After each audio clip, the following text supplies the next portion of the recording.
Now it's time for today's focus on the programme. And as we told you in the news, it is the 14th of July, of course, and that means Bastille Day here in France, the centrepiece, if you like, of the national holiday, a military parade down the Champs-Elysées. Now, some of those taking part today include doctors, nurses and laboratory technicians who form the Tamarin unit. Now, these men and women have taken a real active part in the fight against the Ebola virus in Western Africa. And Focus today follows one group who've been on a mission in Guinea. Well, José Blanc-Lapierre and Tatiana Daligault report for Focus.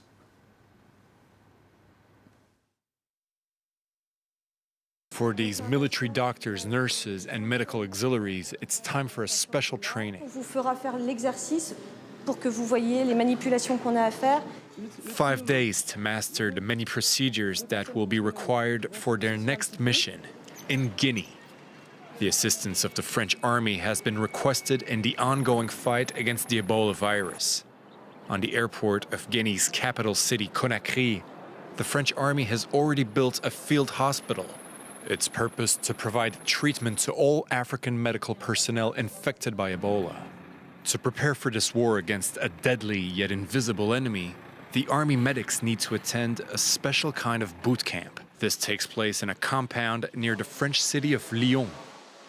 Private First Class Jonathan is scheduled to take part in the next mission to Guinea. He's learning how to put on the Ebola protection suit he'll have to wear every day. Gearing up takes a good 10 minutes. Every time you'll wear the suit, you'll always be assisted by someone, one strap above the ear, the other one under. And that's 3 pairs of gloves worn in layers. All this is necessary to provide complete, airtight protection against the virus. Not 1 inch of flesh must remain uncovered. How long do you think you can endure wearing this? I'd say about an hour and a half at most. Any longer and the heat becomes too intense. Since January, 300 army medics have left for Guinea on a volunteer basis. We decided to go there to help out a country in distress. It's humanitarian work, so it's very important. And this is what they can expect on site. This lady, Oumou Diallo, a laboratory technician, is taken into care by the French military.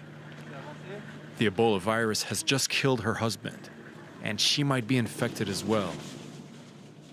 The team performs a first blood test to see if she's positive. Back in France, it's time for the trainees to practice this very same protocol. The handling of needles and drips, especially when providing care to distressed people, is a very critical moment for the staff.